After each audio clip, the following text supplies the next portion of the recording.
Hello and welcome back to the GAA coverage here across. It could be on YouTube, you could be on Twitter, Facebook, wherever you're watching the stream from. Today I've got Conor and McKenna again with me here, and we're going to have a chat about the games at the weekend. In this episode, we're going to talk about the football, and I think the best place to start is, what was some seriously good games up in the Ulster Championship. So we'll start off in Saturday's game, and what was probably, in my opinion, the game of the weekend was Monaghan and Cavan. What did you make of the game, Conor? Yeah, it was savage stuff, Gerry. It was real championship intensity, like both sides. There was no second chances. You had to win or you were gone. There was no beating around the bush, and I think it kind of showed in how both sides kind of went about it. Like Monaghan looked absolutely home and hosed at half time, and only for a few missed goal chances where they might have went for a point or they might have gone for a shot saved or whatever, the game would have been over. And Cavan kind of took their goal in the first half, and I thought beforehand that Cavan would have had no chance of victory with 62 or 61 minutes played. It looked that they definitely hadn't got a chance, and then Cavan just kind of came on. They kind of upped their game a lot. They increased the tempo. They got a few points. They forced extra time. They showed serious nerve to do so. And extra time, then Monaghan got the red card. It was a silly red card to get, and then Monaghan got 2 points, and then Cavan got a goal. It came at the worst time, and then Monaghan and everyone pushed up, begging, kicked the free. It looked like penalties, and it would have been a very, very rewarding way to end a brilliant game of football. But what the composure showed by Raymond Gallagher to get the win and to see Cavan into the next round where they face Antrim this weekend. As I say, I watched that game myself, and I was watching it, and obviously, like, Monaghan just in the first half, they looked like it was job done, and then I think, if I'm not mistaken, they got 2 points in the second half. What did you think of their tactics? It kind of, like, I know it's easy to say now, whenever they're obviously playing into a strong wind, but the fact that they obviously tried to keep possession and it badly backfired. Do you think in hindsight it was a mistake, or do you think that, if they were doing it again, they would have probably done the same thing? I think it was a mistake, Gerry, to be honest with you, because I tell you why I think that. Because even if they had won the game by a point, if McManus had scored that free at the end, which you would have expected, it still would have been a mistake, because they were far the better team. They were well on top, and all they had to do was try to get a few scores to kill the game. And what also frustrated me was they got through and they fisted points. If they had gone for the goal, the game is over. I can't understand why they didn't go for goals. Like, and Cavan were dead and buried. Like, I'd be very, very frustrated from a Monaghan point of view. But it's a common team in this Monaghan side. It's like they've been there. Is this the best ever Monaghan team since 2013? People would argue it is. Have the results justify that? No, they haven't. If you look at it, like in 2016, Longford took them in the qualifiers. 2017, down with them in the Ulster Championship. 2018, they got a last-minute goal against Fermanagh. Fermanagh got a last-minute goal against them when Monaghan were going very well. And you look at that year against Tyrone, they threw away that semi-final. And Kerry got a draw with a last-minute goal. Last year, Cavan bet them into qualifiers in the Ulster Championship again. And again, they probably should have won it today. And Cavan. So the Monaghan side, for how good they've been, they'll be remembered for the nearly men of the modern era. They've just thrown away so many games to winning positions, and they did the same at the weekend. And it's no fluke, Gerry. This keeps happening every year. And like, they were 11 points up against Monaghan in the league, or against Dublin in the league, even to finish a draw. Like, so I don't know. I just think that there's so much potential there, but they're just not delivering. And it's just very, very disappointing from Monaghan point of view. Obviously, in the way the championship is this year, there's no second chances, which obviously hurt Monaghan all the more for the way the game went. So moving on to the next game, then another game where one of the big hitters was going to be out, and that was the Donegal and Tyrone. Obviously Donegal come through in the end, 2-point winners. But what did you make of the game? Did you think they were deserved winners? I thought this was the best game of the weekend, Gerry. I thought it was fantastic stuff. The intensity was savage. Like, it was just up in Ballybuffet. The conditions were horrendous. There was just so much at stake. Like, it was kind of refused to lose attitude from both teams. And I think Tyrone started the game very well, and they built up a 5-1 lead at the water break. The water break came at the right time for Donegal. They got the goal. It was a super kick out from Thompson, from Sean Patton, and the goal came from it. Then they got the point. I think they got the point first, then the goal, and suddenly it was level. Donegal were in the driving seat, and then at half time, Donegal a slight control. They kind of just got ahead, and then they missed a few after half time. They let Tyrone in they let Tyrone back in the game when they shouldn't have had, and then Tyrone got an absolute freak goal. I felt very, very sorry for Owen Bon Gallagher, because he just slipped and the ball came to Derek Canavan, who stuck at home. Son of God, they call Derek Canavan in Tyrone. But then Tyrone at the end, Donegal were 2 points up. Why on earth were Tyrone going for goals? Like, there was loads of time left to force a draw, which would have forced extra time. And like, Darren McCurry was taken off, Derek Canavan was taken off. Those guys were having great games, McCurry in particular for Tyrone. And I just thought they just left it so behind them at the weekend. And like, even towards the end, they had goal chances and they put them over the bar. And then when it was time to put the ball over the bar, they were going for goal. I just think that Tyrone would just know how I think Donegal were the better team, but everything was set up for a Tyrone win. The conditions really suited them. Like, Matt Brearty not being fit to play really suited them. It was so set up for employees for a Tyrone victory. And Donegal, they just did unbelievable to come through. Like, they just really held their composure. And again, a bit like Monaghan, one of the criticisms with this Donegal side in recent years has been their inability to land the knockout blow. And what I mean by that is that they have not won a big knockout game, in my opinion, since beating Dublin in 2014. They shocked the odds completely in Croke Park that day, but they have not beaten a big hitter since. They've lost 2 Ulster finals, they've won 2 Ulster finals, but they failed against Tyrone and Ballybofey in 2018. Tyrone bet them by a few points. That was a Super 8 last round knockout. They failed against Mayo and Castlebar last year, and today they didn't fail. Yesterday they didn't fail. They delivered that knockout blow, which saw them over the line and which got them through to an Ulster semi-final, and they'll be red-hot favourites to complete the 3 in a row now and go all the way. But if you look at Declan Bonner since he's came in, or Declan Bonner, I think it's pronounced up there, but he's done an absolutely savage job. Like before Jim McGuinness took over in 2010, Donegal had won 5 Ulster titles in their history. Like, McGuinness won 3, and now Bonner's going to try and win 3 as well. So he's really done an excellent job. And like, they could have won 6 Ulster titles in the last 10 years, and they've only won 5 in their history before that. So Donegal, really, really impressive from them, and then they'll be absolutely thrilled to get gotten over the line. Well, one of the sort of things that's coming out of this game, obviously, it's the sort of thing that's always going to happen whenever you've been in the game and in the job, as long as Mickey Hart has.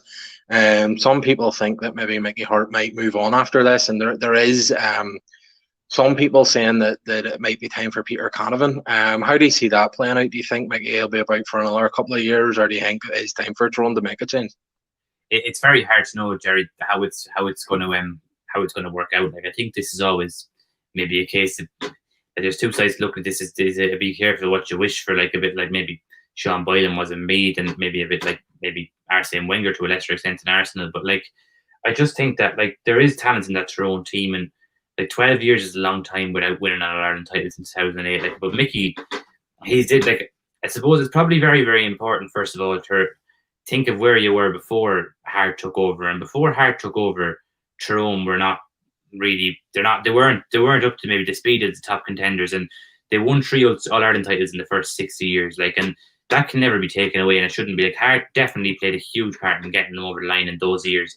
And I just think the last 12 years, they haven't delivered like Tyrone really, and there's probably excuses being made too much, to be honest with you, Gerry, as well. Like, way about certain things, and like, just 12 years is an awful long time in football, and the players are definitely there. But like, the problem is you could appoint someone, and you could be careful in saying the Hart shouldn't be here doing this, and someone else could do every bit as bad. Like, Hart, Tyrone are in a great position off the field. Garvahi is a great centre of excellence there. Like, I think people in Tyrone, I think they should be careful what they wish for, Gerry. I think that, I put it this way, I don't think Hart should be sent to the Wolves, to be honest with you. That kind of way. I don't think that would be. I wouldn't like to see a situation, after all he's given to Tyrone football, where he's kind of sent out to the Wolves and it gets very messy. I think he should be allowed to go on his own terms, definitely. But whether that will happen, I don't know. Will he say he's always had great energy, has Mickey Hart for the Tyrone?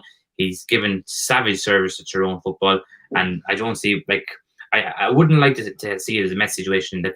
There's no right or wrong answer. It's very hard to predict. But like, you're looking, I suppose, Fergal Logan, Peter Canavan, those lads, and are probably contenders there. You're looking at Malachy O'Rourke, who, if he does go, but I think it's probably unfair to be speculating about lads taking over as Hart is still there. And I think that, I don't think that he's the wrong man to have in charge by any means. I think I think Tyrone fans should definitely think twice before forcing them out, or before making decisions, because I think Tyrone County Board, a sensible, common sense approach has to be held here. And I think Hard, it's impossible to know, Gerry, to be honest. Okay. So the final game up in Ulster this weekend, then it was the sort of the Monaghan and Cavan game was fresh in the memory, and you had Armagh looked home and hosed at half time. They had a good, comfortable lead, and then Derry come back into it, and Derry had their chances. They had a number of wides in the last few minutes before they eventually lost by 2. But do you think that sort of the game got away from them? Do you think Armagh will be glad just to get the win and get on with it, or do you think there might be some worries for sort of how badly they fell away in the second half? Well, Armagh are making a habit of this and making it very, very difficult for themselves. Like, you look at against Roscommon in the league, they were very, very well, and then Roscommon got a few goals. Armagh lost the game against Clare, was the same. It was again happening against Westmeath back before the lockdown. Like, so Armagh are making a habit of it, and again they were 6 or 7 points up at half time, and just let Derry back in the game gradually, and then Derry the Armagh only won by 2 points in the end, and Derry were very, very close to getting a draw, which mightn't have been entirely undeserved. But Armagh, look, they'll be very, very happy to get out of Celtic Park with a win. They hadn't won a match since 2014 in the Ulster Championship before last year. They got the win, and they'll take the win. Derry will be disappointed their very poor record in Ulster continues. They'll be disappointed not to have gotten something out of that game. But I think Armagh, they'll be pleased with that win, but they'll have to improve a lot if they're going to trouble Donegal. Did you see anything sort of in any of the games up in the Ulster Championship that might change any opinions on what you thought? I know that you've sort of had opinions that maybe Donegal would be the team to come through Ulster. Do you still think that Donegal will be the one, or do you think that there's anything else there that has maybe surprised you or come forward over the weekend? And most definitely Donegal are still the team to beat. I think that Donegal they give Dublin a very, very strong challenge if they do come through in Ulster, and those sides do meet in the All-Ireland semi-final. I think Donegal actually have a real deal, and Paddy McBrearty coming back into that team will give them a new dimension. So I think Donegal definitely still the team to beat. I think it's interesting what you say about Paddy McBrearty, and then I think that if I'm not mistaken, Michael Murphy, I don't think he scored at the weekend either. So there's a lot of firepower. I think, and was it Kieran Thompson who had 7 points for Donegal, was top scorer. But I think one thing that you were saying about they could give Dublin a good game. I think the conditions that no doubt we'll have whenever it gets to an All-Ireland semi-final, the time of the year that it's going to be played at, you're probably going to be talking a real battle, and that could be a big equaliser. And so it'll be interesting to see if Donegal do go through and they do end up meeting Dublin down the line. So speaking of Dublin, anyway, we'll go on to the Leinster Championship. There was 3 games again this weekend, and we saw a repeat of the division, one of the deciders in the Division 4 league, where Wexford and Wicklow met again, and it was the same outcome with Wicklow winning 2-9 to 11. Was there any surprise there in that? Not really. I expected Wicklow to win that match. They had done well the week before against Wexford. Davy Burke has come in. He's done a very, very good job in Wicklow, so he is. And I think that Wicklow, I don't think there's a whole surprise there, to be honest with you, Gerry. I think that Wicklow, I would have expected them to win the game, and they did well to win it. I think Wexford got a black card deep in the second half, and Wicklow kind of pushed on, and they got the 4-point win. I think they'd have taken the 4-point win beforehand, to put it that way. I think that their record in Leinster mightn't have been superb in recent years, but this is a big win for them away to rivals. Like, they bet Wexford last week. That was probably the big game in the league decider, but they're actually backing up with a championship win. So they're really after, like, anything else really against Meath next weekend is a real bonus for Wicklow, at this stage. And they've had a very, very good year, and they're a county going places. But yeah, they'll be very, very impressed with yesterday. And Wexford will be disappointed they didn't get promotion in the league and lost first round of the championship. But I suppose they probably played okay yesterday, but that means nothing really in the greater scheme of things, because there's no qualifier to look forward to. So Wicklow will be happy to have their season prolonged for definite.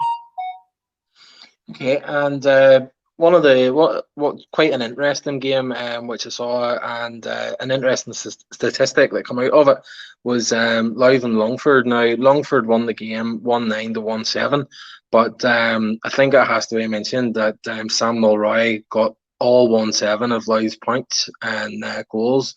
What do you think that feels like? Like, you score all that there, you've probably the game of your life, and you're out. Like, that's it, go home now.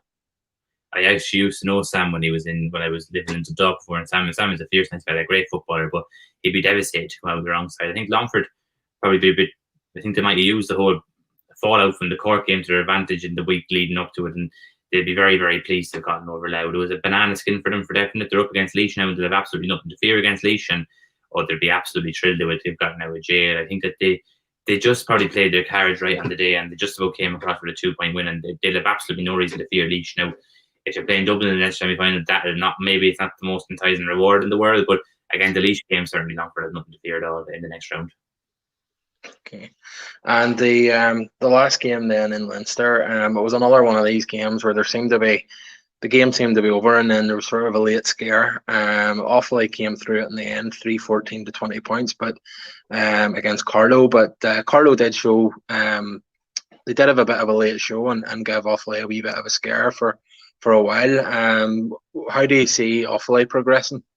Yeah, it was a decent win for Offaly. John Mon, the manager, wasn't too pleased afterwards. He was doing interviews, but I think that he probably might be expecting to be a small bit better on the day, but they're missing a few lads through injuries. They were 8 points up, and then Carlow kind of kept getting score after score after score after score, and kind of got back to very, very close. And I know Offaly just about did enough, but they had to work for the win. I'd say they would have expected that maybe, but they're probably playing Kildare in the next round. I think, they are playing Kildare in Port this weekend. That might just be a bit too much for them, but I think they'd have learned a bit from that game. It's good to get momentum. Like, Mon has had a good record. Like, Offaly would have struggled to be beating teams for years, and I suppose the first thing he kind of done is he got Offaly at a stage where they can beat the teams they should be beating, maybe the smaller Division 4 counties, and they've kind of been a lot more consistent in beating those teams in recent years. And I suppose the next step is probably to Offaly is to kind of compete with Kildare, maybe slightly too strong, but compete with maybe big Division 2 teams, Division 3, and start beating those teams as opposed to getting a few moral victories. So they go into Kildare game under no pressure, nothing really to fear playing Kildare. But I think they'll be relatively pleased with yesterday, so will Offaly be.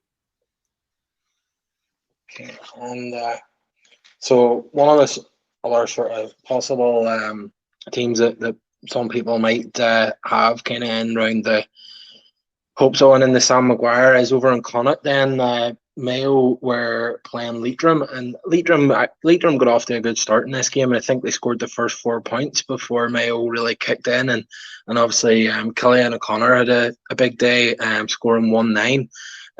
What did you make of Mayo, and do you think they could be a contender for the win, Sam, in December? Well, I think I'll answer the second question first there. I think Mayo definitely can be a contender to win, Sam. I think they're definitely good enough. But yesterday I wasn't overly impressed with them. I watched it. Leitrim caused them a lot of problem. But to be honest, Gerry, and with no disrespect, it was probably a game Mayo were always going to win, and there was a lot more pressure on them than there was on Leitrim. Like, if Leitrim had Cork Sean McDermott that packed and the crowd in raptures, they could have maybe had a bit more of a chance. But no, it was I think Mayo it was more pressure on Mayo. They had to win that game. They did win that game, and I don't think we learned too much from that game, Gerry, to be honest with you. I don't know, like, from what James Horn learned too much. The Roscommon game this weekend, we'd know far more. If they get over that game, they'll definitely be contenders to win, Sam. Like, but Roscommon would pose a much sterner test than Dr. Hyde Park. But I think Mayo, it really was a box ticking win for them yesterday. They did the box, they got over the line, and that's probably all that they could have done yesterday. Like, if they're probably 11-point win with a bit of a chance, nearly a good result for them, because if they won by too much, there'd be a massive hype on them, and if they didn't win by enough, they might have been a good sign in terms of how they were going. So I think 11-point win, it was standard as expected, and it's kind of move on to the next round. That's very, very much a boxing exercise for James Horan's side. Okay, and down in Munster, then there was 2 games. Limerick were fairly comfortable winners against Waterford, 2-14 to 9 points. No surprises there. No, I think Limerick were always going to win that game. I think Waterford, this season, it was hard for them having to go to Antrim the whole fallout the week before, and then Limerick had won the league, they had momentum, and Limerick bet Tipperary last year, so okay, it was going to be Tipperary or Clare who they're playing semi-final. They wouldn't have known beforehand, but I think that they would have they would have wanted to beat Waterford and have a chance of getting to a Munster final, and they did beat Waterford. They played well. Billy is making good progress there after winning Division 4 and now getting to a Munster semi-final for the second year in a row. Tipperary will be tough to beat. Tipperary good. Tip probably are a bit better than Limerick on paper. But Limerick will go into that with no fear. Now, will Limerick win a Munster title? No, they won't. But will they get to a Munster final? They have a chance of getting to a final, which would be a big boost to the players, even to get that experience of a big day. But they won the McGrath Cup, the pre-season cup, back in January as well. So they've had a very, very good year. They've won their 2 trophies and they're in the Munster semi-final. But I think that they'll be very, very pleased to beat Waterford at the weekend. Like, it was just kind of one of those banana skins again down in Dungarvan, and Waterford haven't beaten Limerick now in Championship since 1981. Okay, and as he says there, Limerick will take on Tipperary in the semi-final. Tipperary, who beat Clare 2-11 to 1-11. And this was another one of these games where it seemed to be Tip looked to be home and hosed, and then Clare had a sort of a wee bit of a late run and threatened to get back into it, but Tipperary were able to get over the line. So did you catch any of that game?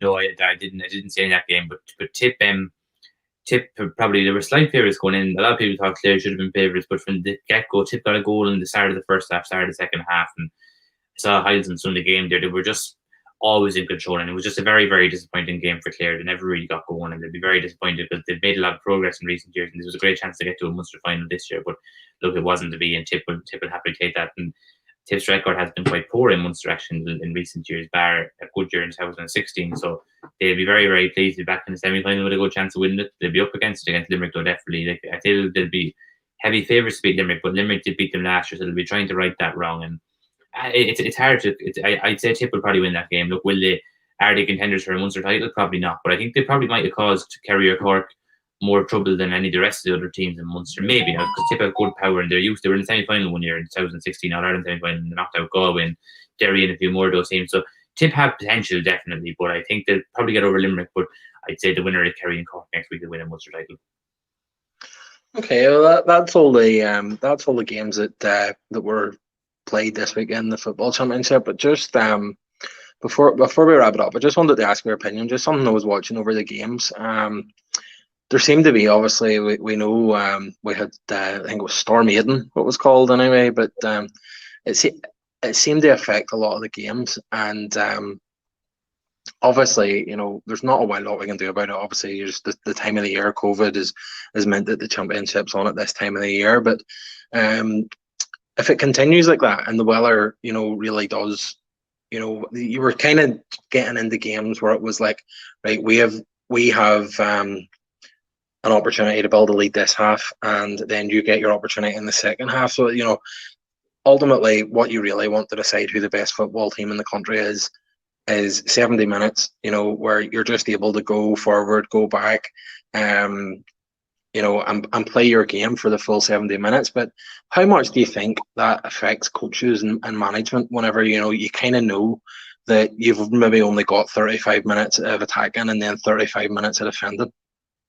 Yeah, it's hard to know, Gerry. I don't know, are the conditions maybe often overstated? Because I think the best team probably still win in bad conditions most of the time. But yeah, the wind can be a big factor too. But sometimes the matches in December, there's actually clear days. It's just that yesterday was a very, very bad day. But I don't think the wind made much of a difference yesterday in the Donegal throw match. It was more so the conditions, how wet they were, that made a difference. But I always say I don't think anyone really benefits from conditions, because conditions are the same for both teams, really. And I think that they're often an excuse they are, really, when a team maybe doesn't perform to their ability. That kind of way. Like maybe a dogged wet day does suit some teams, but I often think conditions are maybe overplayed a bit. And I put it this way: whoever wins this winter All Ireland, shall we say, I'd say they probably would have won a summer All Ireland as well, or a spring All Ireland, or an autumn All Ireland. I just think that it might. I think it's probably lazy enough country to be kind of saying that conditions are the only thing that maybe determines the game, because other sports is nearly the same. Like you see in the Premiership, the conditions don't really seem to be affecting any team, really. That